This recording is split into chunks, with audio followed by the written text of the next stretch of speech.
देवियों और सज्जनों, जगदीश सोशल मीडिया नेटवर्क में आप सभी का दिल से स्वागत। प्रतिदिन के अनुसार प्रस्तुत करते हैं स्वामी वासुदेवानंद जी सरस्वती इनके अमृतमय वाणी द्वारा विष्णु सहस्त्र नाम प्रवचन। प्रथम नमन आपको। जय गुरुदेव। ओम तत्सत। श्री विष्णु सहस्त्रनाम ज्ञान यज्ञ प्रवचन क्रमांक 491, श्लोक क्रमांक 64 और नाम क्रमांक 476। जय महाकाल। आज 20 अक्टूबर 2021 है। आज से उज्जैन नगरी में होने वाले अपने महामृत्युंजय महायज्ञ की पूर्णाहुति के ठीक 113 दिन शेष है। जय महामृत्युंजय महायज्ञ। एक एक दिन यज्ञ का नजदीक आ रहा है। भगवान की कृपा है कि वो पूर्णाहुति का दिन हमें कृतकृत्य कर देगा। ओम त्र्यंबकं यजामहे सुगंधिं पुष्टिवर्धनम् उर्वारुकमिव बन्धनान् मृत्युर्मुक्षीयमामृतात्। सदाशिवसमारम्भान् शङ्कराचार्यमध्यमाम् अस्मदाचार्यपर्यन्तां वन्दे गुरुपरम्पराम्। नमः चिन्मयदेवाय तेजोमयाय धीमहि सुबोधानन्दरूपाय नमः पुरुषोत्तमाय च। वसुदेवसुतं देवं कंसचाणूरमर्दनं देवकी परमानन्दं कृष्णं वन्दे जगद्गुरुं। शान्ताकारं भुजगशयनं पद्मनाभं सुरेशं विश्वाधारं गगनसदृशं मेघवर्णं शुभांगं लक्ष्मीकान्तं कमलनयनं योगिभिर्ध्यानगम्यं वन्दे विष्णुं भवभयहरं सर्वलोकैकनाथम्।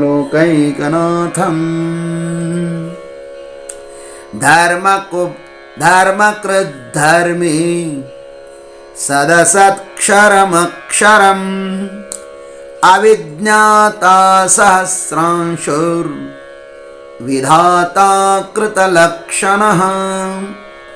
ओम धर्मकृते नमः। भीष्मदेव जी महाराज अपने प्रिय युधिष्ठिर को भगवान का एक एक नाम बड़े ही प्यार से बता रहे हैं। पहले कहा कि युधिष्ठिर उस परमात्मा को धर्मगुप्त कहते हैं। भगवंत धर्मा का रक्षण करते हैं। केवल उक्ति से नहीं, केवल बोलकर के नहीं, तो कृति से करते हैं। उक्ति से नहीं, कृति से करते हैं। इसलिए उस परमात्मा को धर्मगुप्त के अनंतर अब धर्मकृत कहते हैं। धर्मकृत का अर्थ है धर्म की स्थापना करने के लिए स्वयं धर्म का आचरण करते हैं परमात्मा। भाष्यकार बहुत सुंदर इसका अर्थ लिखते हैं। धर्म विहीनोपि धर्म मर्यादा स्थापनार्थम धर्मम एव करोति इति धर्मकृत।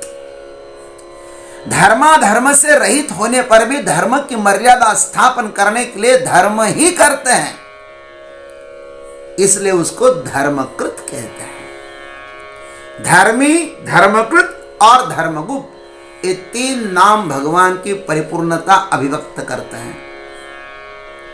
धर्म का स्वरूप भी वही है, धर्म का निर्माता भी वही है और धर्म का रक्षक भी वही परमात्मा है।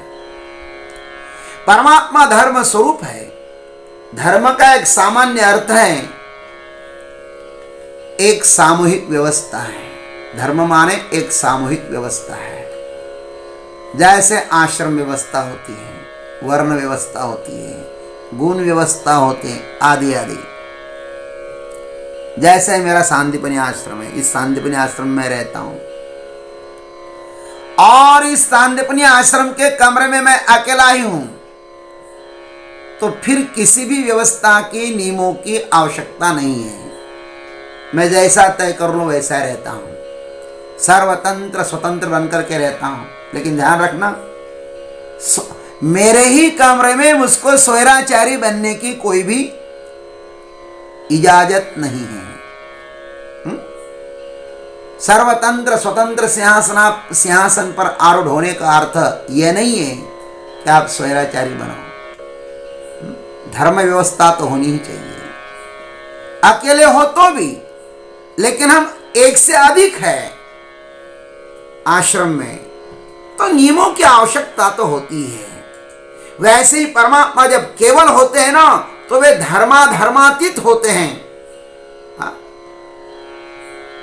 कठश्रुति कहती है, कठश्रुति का विद्यार्थी जो नचिकेता है ना, वो भगवान के बारे में कहता है। वो क्या कहता है? अन्यत्र धर्माद् अन्यत्र धर्मात् अन्यत्रास्मात् कृतात् अन्यत्र भूताच भव्याच यत्तत् पश्यसि तद्वद। जिस उस परमात्मा को धर्म से माने शास्त्रीय धर्मानुष्ठान से अतीत हैं, अधर्म से भी अतीत हैं, तथा इस कार्य और कारण रूप संपूर्ण जगत से भी भिन्न है, और भूत भविष्य एवं वर्तमान एवं तीनों कालों से तथा इनसे संबंधित पदार्थों से भी पृथक है, ऐसे वस्तु को आप जानते हो ना, तो हे गुरुदेव आप उस वस्तु को मेरे लिए बताइए। संसार है तो संसार के नियम भी होते हैं मेरे भाई। भारत सरकार है तो भारत सरकार का संविधान भी होता है, इसलिए पूरा भारत संविधान के अनुरूप चल रहा है। वो राष्ट्रपति हो, प्रधानमंत्री हो, अथवा गांव का कोई एक चौकीदार हो या कोई सामान्य नागरिक हो, उन नियमों का हम सभी को पालन करना ही पड़ता है, करना ही चाहिए। भारतीयों की सुविधा के लिए भारत के संविधान में यदा कदा समय की मांग के अनुसार सबके हित को दृष्टि में रखकर परिवर्तन करना पड़ता है, क्योंकि उनमें भी कुछ त्रुटियां होती है। क्योंकि वे नियम जिन्होंने बनाए हैं ना, वे मनुष्य ही तो है और मनुष्य अपूर्ण होता है। तत्कालीन परिस्थिति के अनुसार बनाए हुए होते हुए नियम, इसलिए समय पर उन नियमों में कभी यदा कदा परिवर्तन करना पड़ता है। वैसे ही संसार की निर्मित का, इसकी सुरक्षा का जो भगवान ने संविधान बनाया है ना, वह अनादि अनंत काल से चलता आ रहा है। उसमें कुछ भी परिवर्तन करने की जरूरत नहीं है, क्योंकि वह संविधान पूर्ण पुरुषोत्तम परमात्मा ने बनाया हुआ है। अनादि काल से पुष्प खिल रहे हैं, पक्षी गीत गा रहे हैं, बच्चे पैदा हो रहे हैं, मनुष्य समय पर ही मर रहा है, समय पर ही पैदा हो रहा है, समय पर बारिश हो रही है, इत्यादि सब ठीक ठाक चल रहा है, अनादि अनंत काल से चलता आ रहा है, क्योंकि धर्मकृत परमात्मा का संविधान है। इस संसार के चक्कर में फंसने के भी नियम है और उससे मुक्त होने के भी नियम है महाराज। उन नियमों के साथ छेड़छाड़ मनुष्य के सिवा अन्य कोई भी नहीं कर सकता, इसलिए सब नियम पुरुषों के लिए ही है। पुरुष रूप में जब उच्छृंखलता बढ़ती है ना, लोग नियमों का उल्लंघन करने लगते हैं, धर्म का तिरस्कार कर अधर्माचरण में रत होते हैं, तब धर्म की रक्षा के लिए परमात्मा अवतरित होते हैं और स्वयं धर्माधर्म से परे होते हुए भी धर्म का रक्षण करने के लिए अवतार काल में अन्यान्य कष्ट सहन करते हैं मेरे प्रभु। परमात्मा अथवा संत महात्मा खुद धर्म का आचरण नहीं करेंगे तो उसका असर सामान्य जनता पर भी तो पड़ेगा महाराज। इसलिए बुद्धिमान लोगों पर बहुत ही जिम्मेवारी रहती है, स्वयं की इच्छा न होते भी उनको कर्म करने पड़ते हैं। लोक संग्रह में वापी संपश्यन कर तुम रहसी। ज्ञानोबारा लिखते हैं, देखे प्रापार्थ दरिजाले जे निष्कामता पावले तया ही कर्तव्य से उरले लोका लागे। मार्गी अंधा सरिसा पुढे देखना ही चाले जैसा, अज्ञाना प्रगटावा धर्म तैसा आचरुणी। देखो जो निष्काम लोग हैं, जो कृतार्थ हो गए हैं, उनको भी चाहिए कि वे लोगों के पथ प्रदर्शन के लिए कर्तव्य कर्म करते रहे। जैसे आंखों वाला व्यक्ति अंधों का मार्गदर्शन करता हुआ चलता है ना, वैसे ज्ञानियों को भी चाहिए कि वे अपने कर्तव्य कर्मों का आचरण करते हुए वे अज्ञानियों का मार्गदर्शन करें। विश्वंभर का यही विश्वास है कि एक मनुष्य भी यदि अपने स्वधर्म के प्रति विश्वस्त हो जाता है तो वह करोड़ों लोगों के लिए सत्य का पथ प्रदर्शक बन जाता है। सर्वप्रथम साधक को संसिद्ध होना चाहिए, अपनी क्षुद्रता को विराट में परिवर्तित करना होता है महाराज, स्वयं को परिपक्व बनाना होता है। शिखर पर चढ़ने के बाद गिरना नहीं चाहिए, नहीं तो स्वयं भी डूबोगे और दूसरों को भी डूब मरोगे। अतः सर्वप्रथम बहुत कसरत करनी है।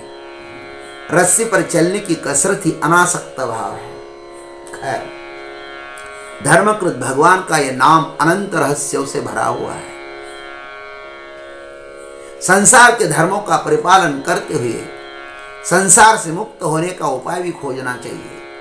जो संसार के धर्मों का पालन करता है, रक्षण करता है, यही धर्म उसको संसार से मुक्त कर देता है।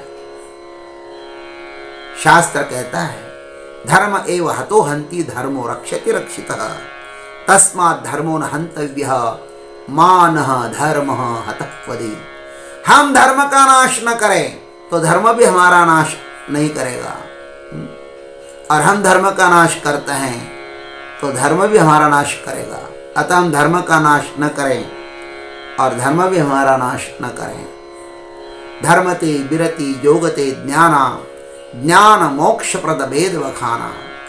भागवत में भी ऐसे ही कहा है, रामचरितमानस में भी कहा है, धर्म से तत्व जिज्ञासा नार्थो अर्थायोपकल्पते नोत्पादयत यदि रतिम श्रमय वही केवलम। धर्म का फल है मोक्ष, उसकी सार्थकता अर्थ प्राप्ति में नहीं है। अर्थ तो केवल धर्म के लिए है, भोग विलास के लिए नहीं है। भोग विलास उसका फल नहीं माना गया है महाराज। और भाष्यकार श्रीमद् शंकराचार्य जी ने धर्म की व्याख्या तो बहुत ही सरल की है, मार्मिक व्याख्या की है। यह जगत स्थिति कारणम प्राणिनाम साक्षात अभ्युदय निश्रेयस हेतु सधर्म। जो जगत की स्थिति का कारण प्राणी मात्र के इहलौकिक कल्याण का और मोक्ष का हेतु होता है ना, उसे ही धर्म कहते हैं। और परमात्मा इसी का आलंबन करता रहता है, इसलिए उसी परमात्मा का नाम धर्मकृत है।